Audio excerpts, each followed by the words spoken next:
तू ही रे माझा मितवा या मालिकेच्या येणाऱ्या भागामध्ये जबरदस्त असा ट्विस्ट येणार आहे। तर प्रेक्षकांनो, इथे आता अंजली बाळाला घेऊन घरी येणार असते आणि पहिल्यांदाच बाळ आता घरी येणार असतं, म्हणून इथे अर्णवने मामा म्हणून आणि ईश्वरीने मामी म्हणून बाळाच्या स्वागताची जय्यत तयारी केलेली असते।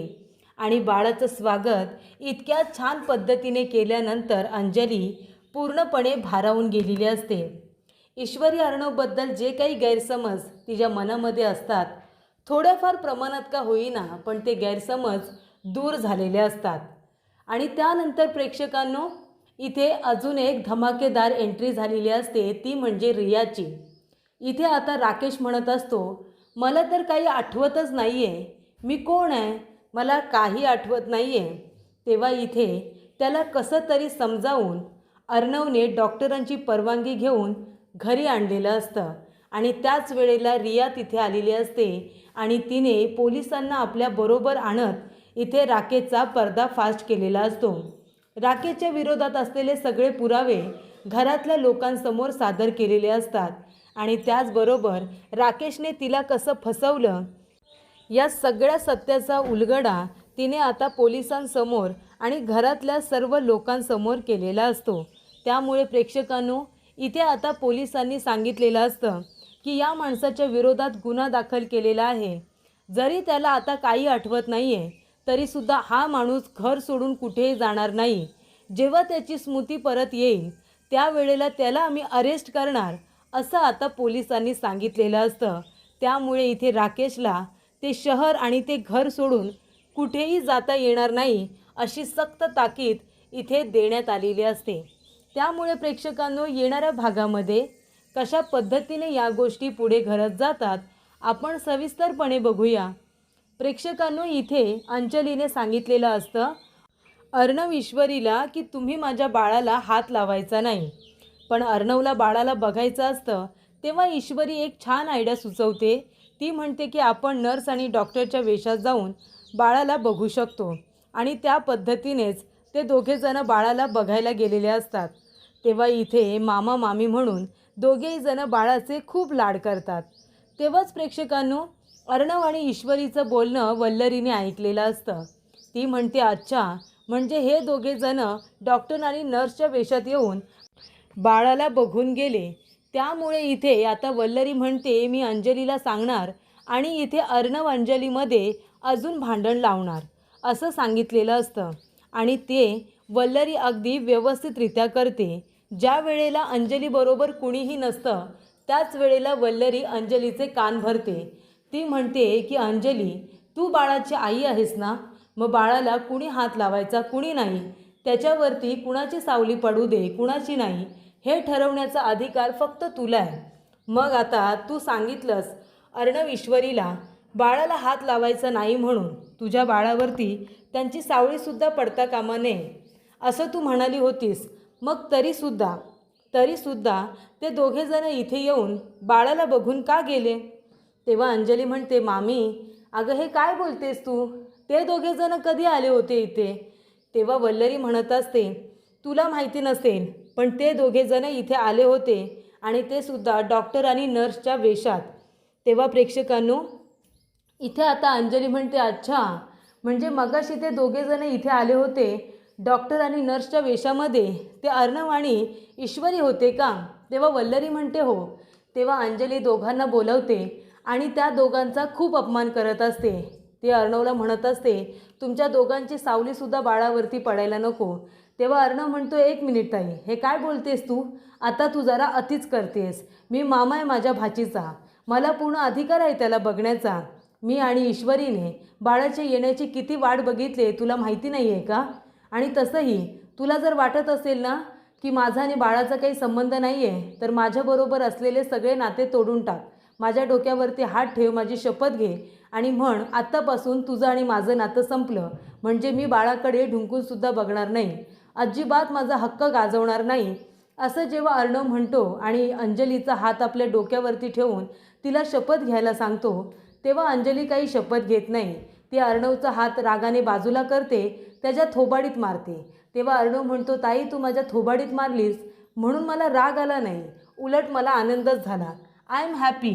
कारण का अजूनही तू मला तुझा भाऊ मानतेस, अजूनही मी तुझा चिंटू आहे. तुझ्या माझ्यावरती तेवढंच प्रेम आहे जेवढं आधी होतं, बरोबर ना? पण आता माझ्यावरती रागवलीस म्हणून तू हे सगळं बोलतेस, मला कळतंय. तेव्हा इथे अर्णव म्हणतो, ताई अगं जे काही असेल, पण तू असं कसं आम्हाला बाळापासून लांब राहायला सांगू शकतेस?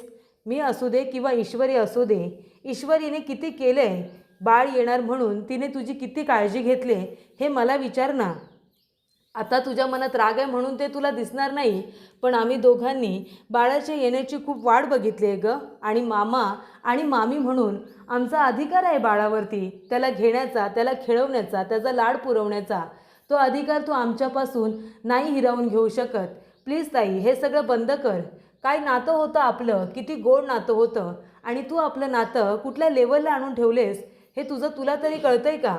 आणि तेव्हा प्रेक्षकांनो काय होतं, अर्णव आता बाहेर जातो तेव्हा मामा म्हणत असतात की अंजली, जसं तुझं आणि माझं नातं आहे ना मामा भाचीचं, तसं अर्णवचं आणि आता ह्या बाळाचं आहे. त्यामुळे तू अर्णवला बाळाला बघण्यापासून, त्याचे लाड करण्यापासून नाही थांबू शकत. तर इथे वल्लरीचा जो काही डाव असतो ना अर्णव आणि अंजलीमध्ये भांडण लावून देण्याचा, तो तिचा डाव आता सबशेल फेल झालेला असतो. कारण इथे अर्णवने आता अंजलीला जाणीव करून दिलेली असते की मी मामा आहे आणि भाचीवरती माझा पूर्ण अधिकार आहे. आणि तेव्हा प्रेक्षकांनो काय होतं, ईश्वरी लगेच आता जाते आणि रडणाऱ्या बाळाला उचलून घेते आणि त्या बाळाला गप्प करते. तर अशा रीतीने प्रेक्षकांनो इथे आता बाळ गप्प झाल्यानंतर ईश्वरी ते अर्णवकडे घेऊन जाते. अर्णवला सुद्धा बाळाला खेळवायला सांगते. तेव्हा इथे अंजली बघत असते की कशा पद्धतीने अर्णव आणि ईश्वरी दोघेजण बाळाचे लाड करतायत. त्यानंतर इथे अर्णव आता जातो. ईश्वरी म्हणत असते की सर चला, आपल्याला जाऊन घरी डेकोरेशन करायचं आहे, बाळ आता कधी येईल माहिती आहे ना? तेव्हा अर्णव म्हणतो हो, बाळाचं स्वागत हे धूमधडाक्यातच झालं पाहिजे. तेव्हा इथे ईश्वरी म्हणते की आधी आपण बाळाची आणि अंजलीताईंची रूम सजवूया. तेव्हा ते दोघेजण मार्केटमधून जे काही सामान लागतं ते घेऊन जातात आणि ती जी रूम आहे ना छान अशी डेकोरेट करतात. त्यानंतर प्रेक्षकांनो ज्या दिवशी आता अंजलीला डिस्चार्ज मिळणार असतो आणि ती घरी येणार असते, त्याआधी अंजली बाळाला घेऊन राकेशला बघायला जाणार असते. तेव्हा अर्णव काय करतो, अर्णव म्हणतो मी जातो माझ्या ताईला घेऊन, आणि तो तिला व्हीलचेअरवरती बसवतो आणि इथे राकेशच्या वॉर्डमध्ये घेऊन आलेला असतो, त्याच्या रूममध्ये घेऊन आलेला असतो. आणि तेव्हा प्रेक्षकांनो इथे आता डॉक्टर म्हणतात की राजेश भोसले कसं वाटते तुम्हाला? तेव्हा लगेच राकेश म्हणतो कोण राजेश? तेव्हा अर्णव म्हणतो राकेश. तेव्हा लगेच राकेश म्हणतो कोण राकेश? अर्णवला कळलेलं असतं की राकेशचं हे सगळं नाटक आहे. कारण का तर इथे अर्णवने त्याला सांगितलेलं असतं ताईची आता डिलिव्हरी झाले, त्यामुळे तुझं जे काही चेहरा आहे ना, खरा चेहरा, तुझं जे काही कारस्थान आहे, नीचपणा आहे, तो सगळा मी ताईच्या समोर आणणार आहे. तुझा पर्दा फास्ट करून तुला आता मी जेलमध्ये पाठवणार आहे. एका बाजूला इथे आता जे गुंडदादा आहेत ते उरलेले 10 लाख रुपये मागत आहेत, तर एका बाजूला आता आहे ती म्हणजे सगळ्यात डेंजरस रिया. आता रिया जी आहे, रियाला आता राकेशने खूप जास्त फसवले आणि रियासुद्धा काही साधीसुधी मुलगी दाखवले नाही आहे. जेव्हा तिला कळतं की राकेश तिला फसवतोय, तेव्हा ती काय करते, गुंडदादाला फोन करते आणि लगेच म्हणते की मी तुम्हाला जो फोटो पाठवला आहे ना, त्या माणसाला तुम्ही शोधून काढा आणि त्याचे हातपाय तोडा, कारण त्याने रिया कारखानीसला फसवले. म्हणजे रिया कुणी अशी साधीसुधी लेचीपेची मुलगी नाही दाखवली, ती एक खतरनाक डेंजरस मुलगी दाखवली.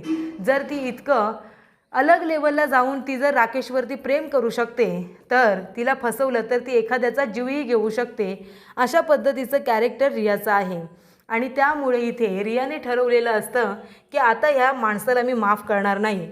जेव्हा इथे डॉक्टर म्हणतात की त्यांना काही आठवतच नाही आहे, कदाचित त्यांच्या मेंदूला इतक्या जोरात मार लागला आहे की ते सगळं काही विसरून गेलेत, त्यांची ओळख वगैरे विसरून गेलेत. कारण जेव्हा डॉक्टर म्हणतात की तुम्ही राजेश नाही आहात बोलताय, तुम्ही म्हणताय की मी राकेश पण नाही आहे, मग तुम्ही कोण आहात? आम्हाला कळू द्या की तुमचं खरं नाव काय आहे, तुमची फॅमिली कुठे आहे, आम्हाला काहीतरी सांगा. तो म्हणतो मला काहीच आठवत नाही आहे. तेव्हा प्रेक्षकांनो अर्णव ईश्वरीला संशय येतो की जर हा माणूस असं म्हणतोय की मी राकेश नाही आहे, मी राजेश नाही आहे, मग जर तू इतक्या खात्रीने सांगू शकतोस की तू कोणच नाही आहेस, मग तू खरा आहेस तरी कोण? तर मला ते पण आठवत नाही. तेव्हा अर्णवला कळतं हा खोटं बोलतोय. अर्णव म्हणतो ठीक आहे डॉक्टर, मग काय करायचं?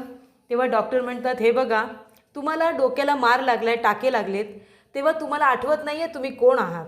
पण तुम्हाला एक फोटो दाखवतो आणि इथे अंजलीचा आणि राकेशचा लग्नाचा फोटो दाखवला जातो आणि ते म्हणतात की तुम्ही शांत व्हा, तुम्ही यांच्याबरोबर घरी जा, हे तुमचे रिलेटिव्ह आहेत, त्यामुळे जे काही सत्य आहे ते तुम्हाला हळूहळू कळेल, पण आता तुम्ही यांच्याबरोबर घरी जा. आणि तेव्हा प्रेक्षकांनो इथे आता राकेशला जणू काही जबरदस्तीनेच तयार केलेलं असतं यांच्याबरोबर घरी जाण्यासाठी. तेव्हा इथे अर्णव ईश्वरी संपूर्ण घरामध्ये आहे ना डेकोरेशन करतात.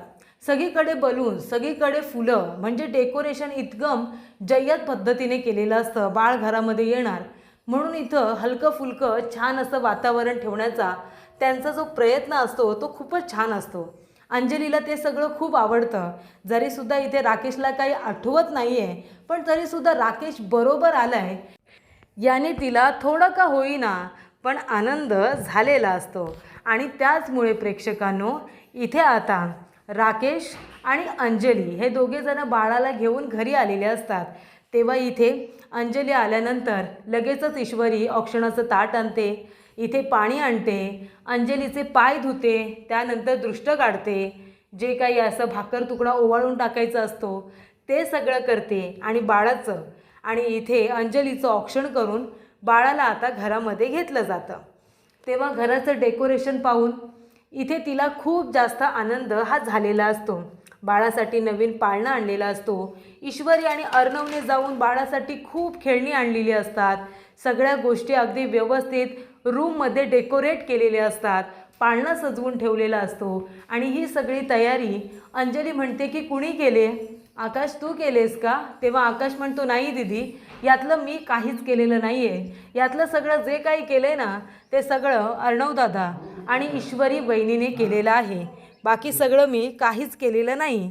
तेव्हा प्रेक्षकांनो इथे आता अंजलीला खूप छान वाटतं की अर्णव आणि ईश्वरी दोघेजणं त्यांचा इतका विचार करत असतात. आणि तेव्हा घर डेकोरेट केलेलं बघून तिला आनंद झालेलाच असतो. पण सगळ्यात महत्त्वाचं म्हणजे एक केक आणलेला असतो आणि तो केक अंजली आणि राकेश या दोघांना कट करायला सांगितलेला असतो. अंजलीने आनंदी राहावं यासाठी ईश्वरीने हा प्लॅन केलेला असतो की आपण राकेशबरोबर सुद्धा चांगलं वागायचं. राकेशने आता मला काहीच आठवत नाही आहे इथून नाटकाला सुरुवात केली, त्यामुळे आपल्याला काय करायचं आहे, अंजलीताईंसाठी आपल्याला त्याच्याबरोबर सुद्धा चांगलं वागावं लागणार आहे. आणि त्यामुळे इथे ठरल्याप्रमाणे सगळेजण त्याच्याबरोबर चांगलं वागत असतात. जरी पण तो नाटक करत असतो तरीसुद्धा त्याला चांगलं ट्रीट करत असतात. तेव्हा दोघे एकत्र येऊन केक कापतात. आता वेलकम झालेलं असतं केक कापून. तेव्हा अंजलीला रूममध्ये घेऊन जातात, तर रूम इथे उत्तम पद्धतीने डेकोरेट झालेली असते. ही सगळी तयारी बघून अंजली आनंदी झालेली असते आणि त्यानंतर प्रेक्षकांनो तिला काय करावं आणि काय नको अशी तिची अवस्था असते. सगळं काही छान सुरू असतं आणि मग रिया कारखानीसला कळतं राकेश अर्णवच्या घरी राज शिर्केंच्या घरी परत आलाय. तेव्हा मात्र रिया काही गप्प बसत नाही. रिया सरळ पोलिसांना फोन करते.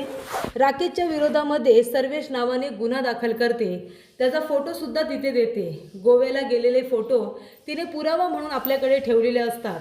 ते सगळे फोटो, व्हिडिओज आणि त्याचबरोबर त्यांचे चॅटिंग, फोनवरचं सगळं रेकॉर्डिंग, हे सगळे पुरावे घेऊन ती राज शिर्केंच्या घरी पोलिसांसोबत पोहोचते. आणि तिथे गेल्यानंतर ती म्हणते की चला इन्स्पेक्टर, ह्या माणसाला अरेस्ट करा. तेव्हा अंजली म्हणते कोण आहात तुम्ही आणि काय गं तू कोण आहेस? तेव्हा रिया म्हणत असते मी आहे रिया कारखानीस आणि मी ह्या फ्रॉड माणसाच्या विरोधात गुन्हा दाखल केला आहे, याने मला फसवलं आहे. तेव्हा अंजली म्हणते काय फसवलं आहे, काय बोलतेस तू, आम्ही का विश्वास ठेवायचा? आणि इथे राकेश तर नाटक करत असतो, मला काही आठवतच नाही. तेव्हा रियाने गोव्याचे फोटो दाखवलेले असतात, त्यांचं चॅटिंग दाखवलेलं असतं, मोबाईलमधल्या व्हिडिओज दाखवलेल्या असतात, चॅटिंग दाखवलेलं असतं, मोबाईल रेकॉर्डिंग दाखवलेले असतात. तिने सगळे पुरावेच आपल्याबरोबर आणलेले असतात आणि व्हिडिओमध्ये फोटोमध्ये असणारा माणूस राकेशच आहे हे आता कन्फर्म झालेलं असतं. त्यामुळे प्रेक्षकांनो पोलिसांना बोलावून तिने आता त्याच्या विरोधात गुन्हा दाखल करत त्याला अरेस्ट करायला सांगितलेले असते. पण मेडिकल रिपोर्टनुसार पोलिसांनी सांगितलेलं असतं की जरी आम्ही याला आता अटक करू शकत नाही, पण तरीसुद्धा आमच्या परवानगीशिवाय हे शहर हा सोडून जाणार नाही आणि हे घर सोडूनसुद्धा हा दुसरीकडे राहायला जाणार नाही. आणि त्यानंतर जेव्हा ह्याला सगळं काही आठवायला लागेल, ह्याची स्मृती परत येईल, त्यावेळेला आम्ही या माणसाला अटक करून घेऊन जाणार, असं सुद्धा पोलिसांनी स्पष्ट शब्दामध्ये अंजलीच्या समोरच सांगितलेलं असतं. त्यामुळे प्रेक्षकांनो, इथे आता राकेशला जरी काही आठवत नाही असं त्याचं म्हणणं असेल, तरीसुद्धा अंजलीच्या समोर रिया मोरे राकेशचं कारस्थान हे खूप छान पद्धतीने आलेलं असतं. त्यामुळे राकेशला आता किती इज्जत द्यायची, किती मान द्यायचा, या सगळ्या गोष्टींचा अंदाज अंजलीला आलेला असतो.